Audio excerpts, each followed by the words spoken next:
नमस्कार दोस्तों, कैसे हैं आप लोग। खंड शिक्षा अधिकारी चल रही है उसकी तैयारी। पोस्ट बहुत है ये अच्छी, आप बहुत अच्छे से इसमें काम कर सकते हैं। अगर इसकी आप तैयारी करना चाहते हैं तो आपके दिमाग में एक बात ये होती है कि पेपर कैसा आएगा, कैसे पेपर को हमको सॉल्व करना होगा। बिना समय गंवाए रणनीति का ये वीडियो, स्ट्रेटजी संबंधी ये वीडियो मैं आपसे कुछ आंकड़ों के आधार पर डिस्कस करना चाहता हूं। आप लोगों की क्वेरीज हैं, आप लोगों ने हमसे पूछा है, तो मैं इस वीडियो के माध्यम से पूरी बात बताना चाहता हूं। जब हम कोई पेपर देने चलते हैं तो सबसे पहला प्रश्न होता है कहां से कितना, कौन सा पोर्शन हमको तैयार करना है। और ये पता यही वहीं से चलता है कि कहां से कितने प्रश्न पूछे जाते हैं। इसके लिए हमको पुराने ओल्ड ईयर के, जो प्रीवियस ईयर के क्वेश्चन पेपर होते हैं, वहां पर जाना होता है। और प्रीवियस ईयर का जो पेपर है, बीयू के अगर केस में हम देखें तो इस केस में केवल एक पेपर हमारे पास है जो 2019 का हुआ है। तो उस पेपर को देख के एक मोटा मोटी आंकड़ा हम देख के अंदाजा लगा सकते हैं। मोटा मोटी आंकड़ा इसलिए क्योंकि उसमें चेंजेस हो सकते हैं। हमने ट्रेंड एनालिसिस की है, और ये जो ट्रेंड एनालिसिस है ये वास्तव में की जाती है कई सालों के पेपर पे, लेकिन हमारे पास कई सालों के इस पैटर्न पे पेपर नहीं है, तो हम कम से कम जो है उनको तो देख ही सकते हैं। खंड शिक्षा अधिकारी का जो एग्जाम है 2019 की, जो ये वैकेंसी आई थी, जो 2020 में एग्जाम हुआ, 21 में इसका फाइनल रिजल्ट आया, उसका प्रीलिम्स का अगर हम बात, यहां पर हम प्रीलिम्स की ही बेसिकली कर रहे हैं क्योंकि प्रीलिम्स के बारे में सवाल सबसे ज्यादा पूछे जा रहे हैं, प्रीलिम्स के कैंडिडेट भी सबसे ज्यादा होते हैं। मेंस का बैच भी हम जल्दी स्टार्ट कर रहे हैं, मेंस की भी रणनीति आपके सामने हम लेके आएंगे, वो सारी चीजें हैं। प्रीलिम्स का ये बैच चल भी रहा है, मंजिल व्यू है ना, इसको आप 6307281212 पर व्हाट्सएप करके इसको प्राप्त कर सकते हैं। और ये ट्रेंड एनालिसिस अगर आपको चाहिए तो एक ग्रुप है हमारा, एक हमारा चैनल है टेलीग्राम पर, उसका लिंक नीचे डिस्क्रिप्शन बॉक्स में दिया है, वहां पे हम इसको शेयर कर देंगे। और एक बीओ के लिए भी डेडिकेटेड हमने ग्रुप बनाया, उसको भी ज्वाइन आप कर सकते हैं। तो टॉपिक वाइज अगर ट्रेंड एनालिसिस की हम बात करें तो अपनी तैयारी का आधार जरूर हम यहां से प्राप्त कर सकते हैं, पा सकते हैं। स्ट्रेटेजी वीडियो पहले भी हमने बनाया है, जिसमें बुक लिस्ट वाला वीडियो भी हमने बनाया था, जिसमें बुक लिस्ट के बारे में हमने बताया था, जिसमें हमने आपको स्ट्रेटेजी के तहत ये भी बताया था कि कैसे आप प्रीलिम्स और मेंस की तैयारी करें। उसको भी आप बीओ वाली प्लेलिस्ट में जाके देख सकते हैं। 2020 में जो एग्जाम हुआ था, इस एग्जाम में जो पेपर आपसे पूछा गया था, उसमें अगर सेगमेंट वाइज हम तोड़े तो इतिहास बेसिकली भारतीय राष्ट्रीय आंदोलन को भी मिलाकर हम कहते हैं, लेकिन क्योंकि आपके सिलेबस में ये अलग से टॉपिक दिया हुआ है, इस कारण से यहां पर मैं उसको साथ में जोड़ना चाहूंगा। जैसे इतिहास है तो इतिहास से 7 प्रश्न तो डायरेक्टली आपको ये मेडुअल, एंशिएंट और जो भारत का इतिहास का और जो भी हिस्सा है वहां से पूछा गया। भारतीय राष्ट्रीय आंदोलन को अगर आप अलग कर दें, मॉडर्न भी मैं वहां पे कहना चाहता था, लेकिन भारतीय राष्ट्रीय आंदोलन को अगर आप अलग कर दें तो 12 क्वेश्चन आपके भारतीय राष्ट्रीय आंदोलन से पूछे गए। दोनों को आप जोड़ेंगे तो 19 क्वेश्चन आपको मिल जाएंगे इतिहास से। 120 क्वेश्चन का ये पूरा प्रश्न पत्र, इस पूरे प्रश्न पत्र में से 19 क्वेश्चन अकेले इतिहास से, जिसमें भारतीय राष्ट्रीय आंदोलन शामिल है। आप लोग बहुत परेशान रहते हैं, कई लोगों ने हमसे मैसेज करके पूछा भी कि आर्ट एंड कल्चर पर कुछ क्लासेस होनी चाहिए, आर्ट एंड कल्चर को अलग से कैसे पढ़ा जाए। तो आर्ट एंड कल्चर से एक प्रश्न आपसे पूछा गया, मैं अक्सर ये कहता रहता हूं कि इसके लिए अलग से मोटी बुक पढ़ने की जरूरत नहीं है, और आर्ट एंड कल्चर को आप इसी में जोड़ेंगे तो ये टोटल हो जाएगा 20 प्रश्न, यानी कि 120 प्रश्न में से 20 प्रश्न 1/6 तो सीधा इतिहास से ही आ गया। ठीक है। दूसरा पोर्शन जो महत्वपूर्ण रहा वो है भूगोल का। भूगोल और पर्यावरण को अगर आप अलग अलग करके देखते हैं तब तो 15 भूगोल से पूछे गए और 3 प्रश्न आपके पर्यावरण से पूछे गए, लेकिन इसको साथ में भी आप देख सकते हैं तो 18 प्रश्न भूगोल से रिलेटेड थे। पर्यावरण का सिलेबस अलग दिया हुआ है, लेकिन बहुत सारे पढ़ने वाले लोग हैं जो भूगोल को पर्यावरण को साथ में मिलाकर पढ़ते हैं और पर्यावरण को उसी का हिस्सा मानते हैं। कोई बुराई नहीं, जैसे भी आप तैयार करिए, लेकिन पर्यावरण में कुछ चैप्टर्स हैं, 3-4 चैप्टर, 5 चैप्टर, जिनको अगर आप सही से पढ़ लेते हैं तो आपका वो प्रश्न सही हो जाता है। प्रैक्टिस थोड़ी सी कर लेते हैं तो वो प्रश्न सही हो जाता है। तो इस लिहाज से ये बड़ा बढ़िया यहाँ पर रहता है आपके लिए। आप जैसे भी इसको देखें तो आप देखेंगे कि भूगोल और पर्यावरण एक मिलते जुलते सब्जेक्ट है। अलग से भी पढ़ के जैसे भी आप तैयार करेंगे ये आपका तैयार हो जाएगा। 18 प्रश्न दोनों को जोड़ के और 15 प्रश्न आपके भूगोल से आए। विज्ञान की बात करें तो 12 प्रश्न आए और इस विज्ञान में केवल आप फिजिक्स को नहीं कह सकते, ना आप केवल केमिस्ट्री को कह सकते हैं, ना केवल आप बायोलॉजी के सारे सेक्शंस को आप जोड़ेंगे, तीनों पोर्शंस को आप जोड़ेंगे तो ये प्रश्न आपको मिलेंगे। तीनों से मिलाकर इतने प्रश्न आपसे ये पूछे गए। ठीक है, तो ये आपके प्रश्नों की संख्या ये 12 है। राज्य व्यवस्था, पॉलिटी ने भी यहां पर अहम रोल अदा किया क्योंकि पॉलिटी से कई बार 150 जो पीसीएस के क्वेश्चन पेपर में प्रश्न आते हैं उनमें कभी 12 प्रश्न ही आते हैं, कभी 10 प्रश्न भी पूछे गए, कभी 10 से नीचे भी संख्या रही है, लेकिन यहां पर 10 को आंकड़ा टच कर रहा है। 9 प्रश्न डायरेक्टली आप काउंट करेंगे तो आपको मिल जाएगा।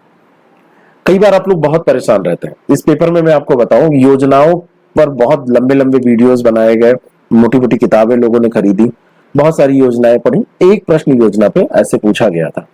किसी भी टॉपिक को जब आप तैयार करिए तो उसके पर ऐसा मत करिए कि बस वही पढ़ते रहिए, स्मार्ट स्टडी करिए। स्मार्ट स्टडी का मतलब यह होता है काम भर का पढ़ना, फालतू की बातों को छोड़ देना। स्मार्ट स्टडी का मतलब यह होता है कम मेहनत में ज्यादा आउटपुट निकालना। रात दिन तो गधा भी मेहनत करता है, तो रात दिन गधे की तरह मेहनत वाला गुण तो आप उससे ले लीजिए, लेकिन स्मार्ट होके करिए जिससे उसका जो रिजल्ट हो, जितना टाइम आप उस पर स्पेंड कर रहे हो तो कास्ट बेनिफिट ज्यादा हो, उसमें हर हाल में आपको ज्यादा आउटपुट मिले। तो राज्य व्यवस्था से यहां पर 9 प्रश्न, अर्थव्यवस्था से जो प्रश्न पूछे गए उसमें करंट और ट्रेडिशनल दोनों को मिला के 50-50% प्रश्न पूछे गए। 6 प्रश्न थे, 3 का जवाब आप ट्रेडिशनल पढ़े हैं, बेसिक तो आप दे देंगे। 1-2 प्रश्न तो झिलाओ, एक तो रहता है उसमें कुछ किसी का कथन, किसी का कुछ ऐसे ग्राफ, कुछ ऐसा पूछ लिया जाता है जो थोड़ा सा टफ इकोनॉमी होती है, माइक्रो लेवल पे चला जाता है, तो उसकी आप फिक्र ना करें। सारे प्रश्न आपको करने नहीं है क्योंकि कट ऑफ 50% के आसपास आ गया था। 55% के आसपास अगर आप कर लेते तो आप हर हाल में पास हो जाते, ऐसा कट ऑफ था। 65 प्रश्न से ऊपर जो लास्ट ईयर का प्रश्न पत्र था उसमें। उत्तर प्रदेश विशेष से भी लगभग पॉलिटी के बराबर ही 9 प्रश्न इसमें पूछे गए थे और उत्तर प्रदेश विशेष के जो प्रश्न थे इसमें कुछ टफ प्रश्न भी थे। सारे प्रश्न जनरल नहीं थे, आंवले का उत्पादन वाला ही नहीं थे, रबर मोदी नगर वाले ही नहीं थे, पॉलीफाइबर बाराबंकी वाले ही नहीं थे, दरगाह और अजमेर शरीफ से थोड़ा सा बाहर निकल के इसमें कुछ टफ प्रश्न भी पूछे थे। थोड़े से कठिन प्रश्नों की संख्या भी इसमें 2-4 थी, तो इसके लिए भी आपको अच्छे से तैयार रहना चाहिए। तो अब योजनाओं को, अन्य चीजों को, इन सबको मिला ले तो 8 प्रश्न लगभग आपके ये विविध में थे, जिसमें फुटकर सारे प्रश्न आप रख सकते हैं। कई बार देशों की राजधानियां, मुद्राएं, ये सब जो पूछी जाती है उनको विविध में ही हम रखते हैं, कोई टॉपिक वो स्पेशल नहीं है। तो छोटे छोटे और सारे क्षेत्रों के प्रश्न मिला के विविध के 8 प्रश्न आप लगभग रख सकते थे। रीजनिंग और एप्टीट्यूड भी सिलेबस में है। मैथ रीजनिंग जिनको आती है उनके लिए बड़ा सरल है, जिनको नहीं आती उनके लिए थोड़ा सा चैलेंज इसलिए हो जाता है क्योंकि इसमें कितनी भी मेहनत तो 4-5 महीने कर डालें तो जितना हो पाना है लगभग उतना ही होता है। बहुत ज्यादा इसमें परेशान होके वो कुछ नहीं कर पाएंगे। आपको पढ़ना जरूर चाहिए। पीसीएस के लास्ट ईयर के पेपर आप उठाइए और वहां से जो सीसैट में मैथ्स रीजनिंग पूछी जाती है उसको आप करिए, तो उसको आप कर लेंगे तो लगभग आप 60-70% यहाँ पर कर लेंगे। 16 प्रश्न यहाँ से पूछे गए थे। करंट अफेयर एक बहुत बड़ा सेगमेंट था और सबसे बड़ा था, सबसे अहम भूमिका निभाने वाला था। 22 प्रश्न, 22 प्रश्न बहुत होते हैं। इतिहास से भी ज्यादा 22 प्रश्न में जिसका 17, 18, 19 प्रश्न सही हो जाए वो वैसे ही फाइट कर जाएगा। तो करंट अफेयर का इसमें योगदान इतना ज्यादा था और ये बढ़ के 25 भी हो सकता है। कोई बड़ी बात नहीं कि आपसे 25 पूछ लिया जाए 120 में, तो इसमें भी आपको जोर देने की जरूरत है। टोटल 120 प्रश्न थे। बुक लिस्ट की जो वीडियो है, रणनीति की वीडियो में वो पड़ी हुई है, उसको आप देखिए। ये एक ट्रेंड एनालिसिस थी। अब इसमें कैसे इसको तैयार करना है, अगर आप हमारे मुताबिक चलना चाहते हैं, हमारे हिसाब से चलना चाहते हैं, अगर आप चाहते हैं व्यवस्थित पूरी तैयारी आपकी हो जाए, मंजिल हमारा बैच चल रहा है उसको आप ज्वाइन कर सकते हैं। ये व्हाट्सएप नंबर दिया है, इस पे आप मैसेज करके डिटेल ले सकते हैं। अपने आप करना चाहें तो मैं वो सबसे ज्यादा जोर दे रहा हूं, मैं उसको बताना चाहता हूं कि आप वो कैसे करें। इसमें से कम जैसे इतिहास को इसको 1 मानिए, कला संस्कृति तक, भूगोल को 1 यूनिट मानिए, आप एक यूनिट मानिए इसको उत्तर प्रदेश विशेष को, और एक यूनिट आप इसको विज्ञान को मान लीजिए। भूगोल और पर्यावरण तो एक में रखिए ही। ये 4 यूनिट हो गए। एक इतिहास हो गया, यहाँ पर मैं कलर चेंज कर ले रहा हूं। एक आपका यहाँ पर इतिहास हो गया, ये पहला यूनिट ये है। दूसरा यूनिट आपका ये भूगोल हो गया, भूगोल और एनवायरनमेंट को हमने साथ में रख लिया। तीसरा विज्ञान हो गया, और चौथा आपका ये राज्य व्यवस्था भी कर सकते हैं, यूपी स्पेशल। यूपी स्पेशल पे उतना यकीन मत करिए, मैं यहां से इसको चेंज करना चाहता हूं, आप राज्य व्यवस्था कर लीजिए। अगर ये 4 यूनिट आप कोर यूनिट अपनी मान ले रहे हैं, और मैथ रीजनिंग में भी आप 50% कर ही लेंगे, कितना भी किसी की वीक होगी इतना तो वो कर ही लेगा। उत्तर प्रदेश विशेष आप एडिशनल पढ़िए, खास करके, और जो जनसंख्या नगरीकरण और जो फॉरेस्ट रिपोर्ट, बजट, जब प्रश्न पत्र आपके सामने आता है तो बहुत सारी चीजें उस समय की आसपास की क्या स्थितियां रही हैं, कैसी घटनाएं घटी, उस पर डिपेंड करता है। अगर ये मार्च में पेपर हो रहा है फॉर एग्जाम्पल, तो बजट उसमें ज्यादा पूछा जाएगा, 2-3 प्रश्न रहेंगे उसमें, क्योंकि लेटेस्ट रहेगा। तो उन सब फुटकर टॉपिकों को हमने विविध में रख दिया है, और इसकी परफॉर्मेंस ये मान के चलता हूं 50% लोगों की रहती है। तो 4 कोर टॉपिक अगर आपने बना लिया, जैसे इतिहास भूगोल दोनों को आप जोड़िए तो लगभग आप 34 प्रश्न ये पहुंच गए, और 34 और 3 ये 35 प्रश्न तो आपका ये क्रॉस हो गया। विज्ञान को आपने जोड़ दिया तो आप ये 47 पे पहुंच गए। राज्य व्यवस्था को आपने इसमें जोड़ दिया, 9 प्रश्न ये भी, तो आप ये लगभग 55-56 पे पहुंच गए। इतना अगर आपने यहां से किया और इसमें आपने 80% परफॉर्म कर लिया, क्योंकि ये 4 कोर पोर्शन आपको बनाने हैं। मैंने यही बार बार कहा है कि 4 सब्जेक्ट्स आप कोर पोर्शन के रूप में चुनिए, और इनको कोर ये ऐसे होनी चाहिए जहां पर आपकी परफॉर्मेंस जो है वो कम से कम 80% होनी चाहिए। ये परफॉर्म आप कर सके, तो 80% अगर आपकी परफॉर्मेंस आपने कर ली यहाँ पे, तो ये हमने 57 जोड़ा था, तो 45 प्लस क्वेश्चन आप यहाँ पर 45 क्वेश्चन यहाँ पर कर लेंगे। 22 करंट पूछे गए हैं 20 के आसपास, और उसमें 15 आप सही कर लीजिए, 60 ये हो गया। और बाकी आपके देखिए अभी फुटकर टॉपिक बचे हुए हैं, इसमें अभी उत्तर प्रदेश विशेष बचा, अर्थव्यवस्था आपका बचा हुआ है, रीजनिंग एप्टीट्यूड पूरा छोड़ दिया है मैंने, जिसको बिल्कुल नहीं आती वो भी पास कर सकता है इस पेपर को, ये बताने के लिए। तो अगर मैथ रीजनिंग 8 आ रही है, 16 आ रही है, उसमें से 8 भी आपने सही कर दिए, साथ में आपने अभी इकोनॉमी छुट्टी पड़ी थी उसको कर दिया, साथ में आपने जो और फुटकर है मिसलेनियस टॉपिक है विविध है उनको कर दिया, तो आप 70 प्लस का स्कोर आसानी से लेके यहाँ पे चल सकते हैं। लेकिन ये 4 सब्जेक्ट आप कोर बना लीजिए। हो सकता है किसी की हिस्ट्री कमजोर है तो वो इकोनॉमी पे ध्यान दे दे और वो यूपी पे ध्यान दे दे, कोई 4 इसमें से चुन लीजिए। जिसकी पॉलिटी नहीं सही हो रही है वो पॉलिटी को छोड़ के वो इकोनॉमी पे ध्यान दे दे, साथ में यूपी को बहुत अच्छे से तैयार कर ले। यूपी में तो कुछ ऐसा ट्रिकी है नहीं जो किसी को आएगा नहीं, रॉकेट साइंस उसमें नहीं पढ़नी है, नॉर्मल सा पेपर, नॉर्मल सा क्वेश्चन उसमें आता है, जो भी यूपी से प्रश्न पूछे जाते हैं। तो ये स्ट्रेटजी आप बना के चल सकते हैं।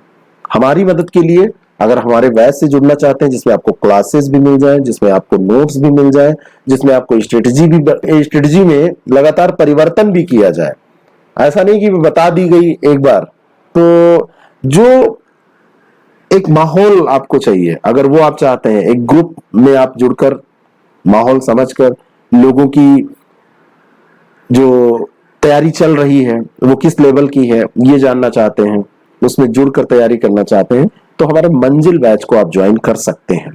कोई बाध्यता नहीं है, बाकी आप अपने आप पढ़ के भी इसको आसानी से पास कर सकते हैं अगर आपका कोर मजबूत है। हम आपको पढ़ने का बहाना देते हैं, हम केवल एक बार बता के छोड़ नहीं देते। अगर हम बताते चल रहे हैं तो उसमें एक क्रम भी होता है, कब क्या बताना है ये भी आपको पता होना चाहिए। तो अगर आप एक माहौल चाहते हैं, हमारी हेल्प लेना चाहते हैं, तो आप ऐसा कर सकते हैं। बाकी हम बहाना आपको इस रूप में देते हैं कि हमने आपको रोज का काम दिया, हमने यूनिट वाइज टेस्ट लिया, हमने आपसे फुल टेस्ट लिए, आपने परफॉर्म किया, आपकी जो गलतियां थी उसको दूर किया गया, और उसको फिर आपने दूर करके फिर से अगला कदम रखा। कुछ कमियां थी वो दूर हो गई, एग्जाम देंगे पास हो जाएंगे। बाकी आप पढ़ सकते हैं, लेकिन ये स्ट्रेटजी जरूर अपनाइएगा। किसी भी तरीके की कोई मदद, कोई बैच ज्वाइन करने के लिए कुछ भी आपको चाहिए सुझाव, तो आप इसमें कमेंट करिए। कमेंट करके आप अपने क्वेश्चन को डालिए, हम अगले वीडियो में उसका समाधान करेंगे, अगले सेशन में हम उसको लेंगे। बाकी हमारा जो नंबर है 6307281212, इस पर मैसेज करके आप इस बैच के बारे में भी जानकारी ले सकते हैं। Thank you so much.